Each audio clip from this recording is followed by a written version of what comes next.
and I should congratulate Senator Babet on trying to move the motion to have a Senate inquiry into excess deaths. I think it is well overdue. We spent hundreds of billions of dollars. We shut people down for a number of years. We locked them down, we locked them out, we locked them up. We shut down our borders. People were unable to see loved ones. I've got friends who didn't get to see their sister died.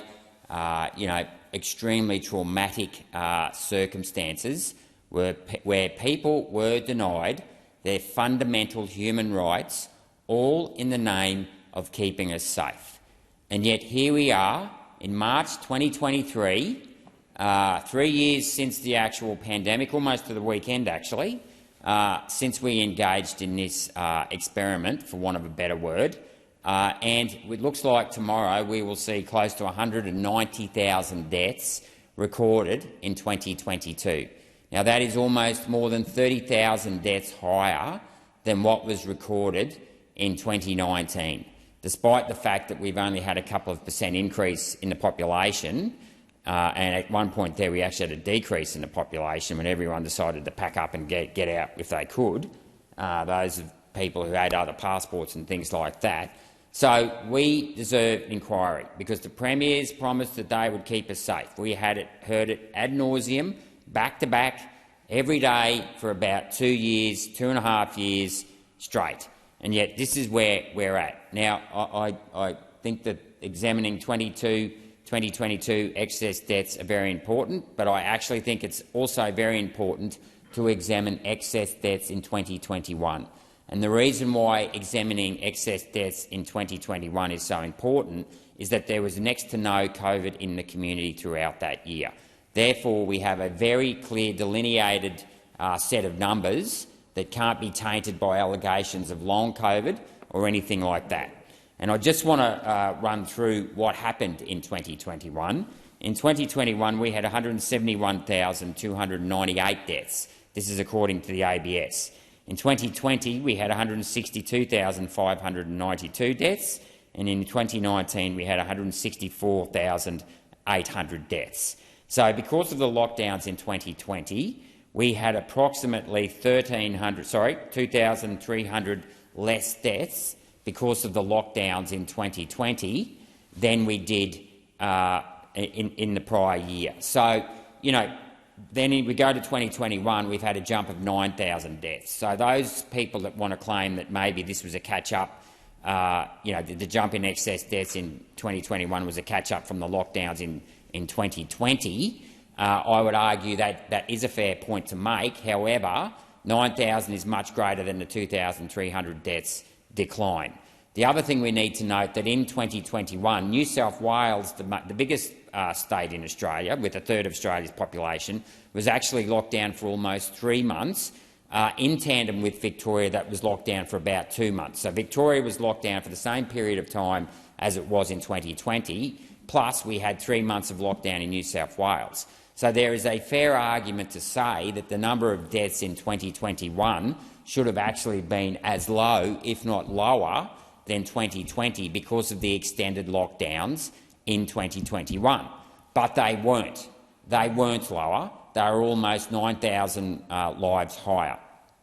And if we break it down even further and we look at a month-by-month comparison, we can see that the jump in deaths from the prior year, so the jump in deaths in 2021, only started to accelerate from May onwards. So the first 4 months of 2021, there was no difference. As a matter of fact, there was actually less deaths for the first 3 months. There was a slight spike in April, which was the month of the vaccine rollout, and then the jump in deaths jumped dramatically from May onwards by over 1,000 a month, increasing to 2,000 a month in June, to 4,000 a month, and then about 2,000, and then petered back to about 1,000 as the early rollout declined, and then it jumped again towards the end of the year.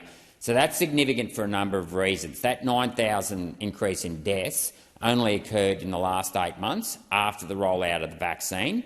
Number one, it wasn't seasonal. So you often, if you look at 2017, that was another bad year for the flu. It was a seasonal jump in deaths from July, August and September, and that is because September's the month and not June, because it generally takes about 3 to 4 weeks to record those deaths.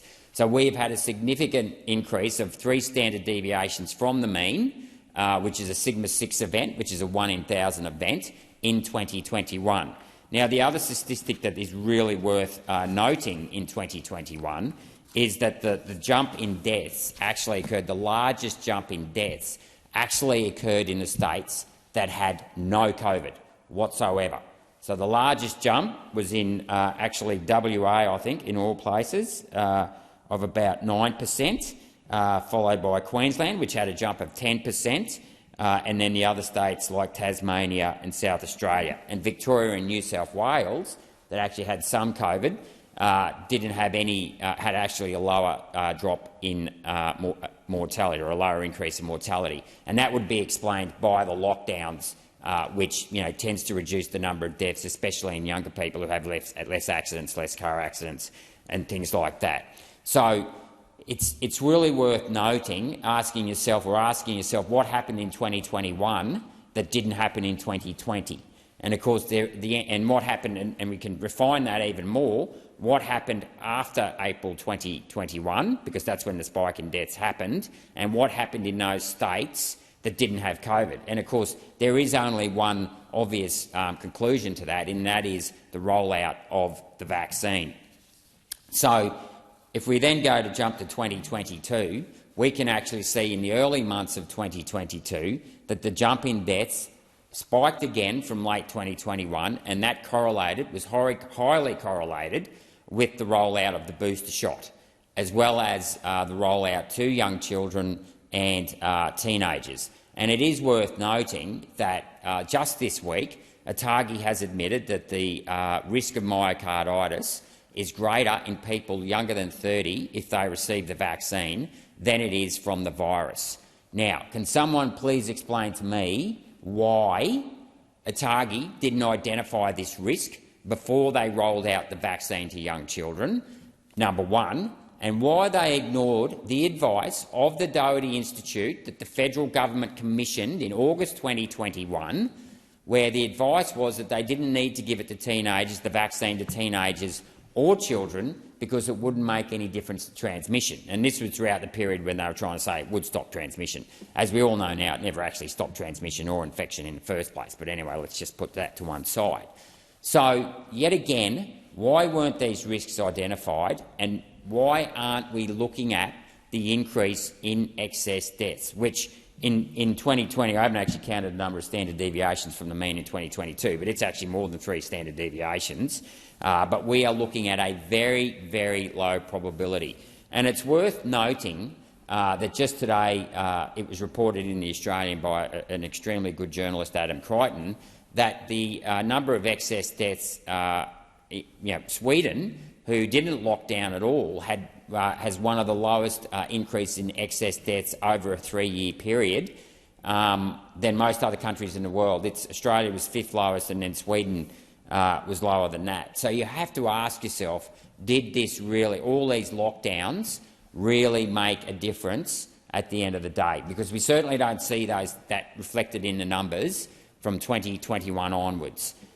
So, yet again, more questions to be asked. So if we now go and break it down by, what are these deaths and was it the vaccine, because we've got numbers that, highly correlate to the vaccine, we need to look at the causes. Now, one of the things that the ABS needs to do, and I've asked them twice now in estimates, as well as the TGA, is that they need to give the temporal association between the date of vaccination and the date of death, both with reported and suspected deaths, to the TGA of 980 deaths, plus the 171,000 deaths to the ABS in 2021, and the almost soon-to-be close to 190,000 deaths for this year, because we need to look to see how many people died within a number of days from the vaccine. We need to look at the average rate of daily deaths. So if we've got 170,000 people dying every year, for example, and there's 52 weeks in the year, you would expect about 3,500 deaths a week, which equates to about 400 to 500 deaths a day. So if suddenly we start seeing deaths of 600 or 700 a day within the short time frame, you can start to draw temporal association correlation. And the other thing is we need to look at the type of deaths that has been occurring. Now, the biggest jump in deaths has occurred in dementia and diabetes, and that's very important because then if we know the type of deaths and where those increases have been, we can start to look at the biochemistry pathway and ask ourselves, well, is it possible to conclude from the numerical data and the types of deaths that we're seeing, could that be related to the vaccine? Now, dementia is basically a vascular disease, and it could be caused by a number of things. But one of the causes of it could be the addition of the spike protein into the circulation system. And we know from our favourite document, the Pfizer non-clinical evaluation report 2389-6 on the TGA FOI site, that on top of page 8 we know that the spike protein can be secreted from the cell membrane. And if the spike protein that is created by the mRNA that the vaccine delivers via the lipids into the body's cells, and all body cells, by the way, if it can secrete the spike protein back into the circulatory system, that could lead to dementia. Because, as we know from page 45 of the Pfizer non-clinical report, that the lipids can be found in the brain and the eyes and the heart, and myocarditis. What is the cause of myocarditis? We asked that question to Professor Skerritt in estimates, and of course he said they're doing more research into it. Hey, I mean, we're doing more research into it now. And who can remember Anthony Fauci's comments last year when he was asked about the increase in menstrual bleeding? He said we have to do more research in that. And of course, Tucker Carlson went off his head saying it's just incredible that when we're dealing with the reproductive organs of the human species, that they decided not to research that before they rolled out the vaccine. So, could dementia be caused by the spike protein in the circulatory system? Quite possibly. We don't know that for sure, but evidence seems to indicate that the spike protein has stayed in the blood much, much longer than what the trials, animal trials, mind you, not human trials, showed in the Pfizer non-clinical report. So that's very important. And then, of course, the other thing is diabetes. Now, diabetes is an autoimmune disease, and yet again, do we ask ourselves, could the vaccine cause an autoimmune disease? And if we turn to page 8 of our favourite document, the Pfizer non-clinical evaluation report, we know, when we read that document, that the vaccine has induced an autoimmune response, and it's actually induced the CD8 cells, which are known as killer T cells. Now, those T cells go and kill cells. That's what they do. So you get your helper cells, your B cells, and they create antibodies, and they go and destroy the foreign body that's in your body. And that's the big difference with this vaccine. We have to remember that a normal vaccine will develop antibodies that attacks the foreign object in your shoulder, in your deltoid muscle. This vaccine goes in, takes over your cell's reproductive organs in terms of making proteins, and then that protein can either sit on the cell membrane, as stated in the document, and that can induce an autoimmune response from these killer T cells.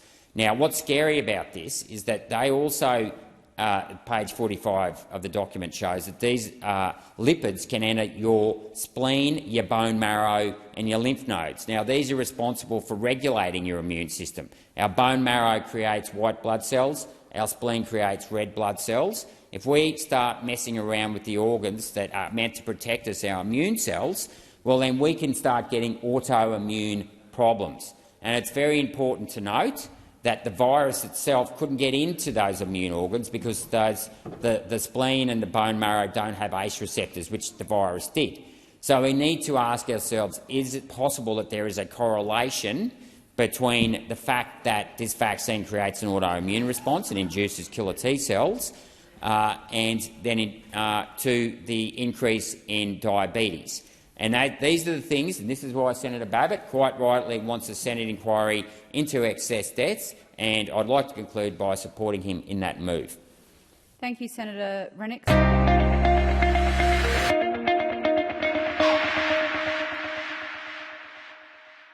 Authorised G. Rennick, LNP Chermside.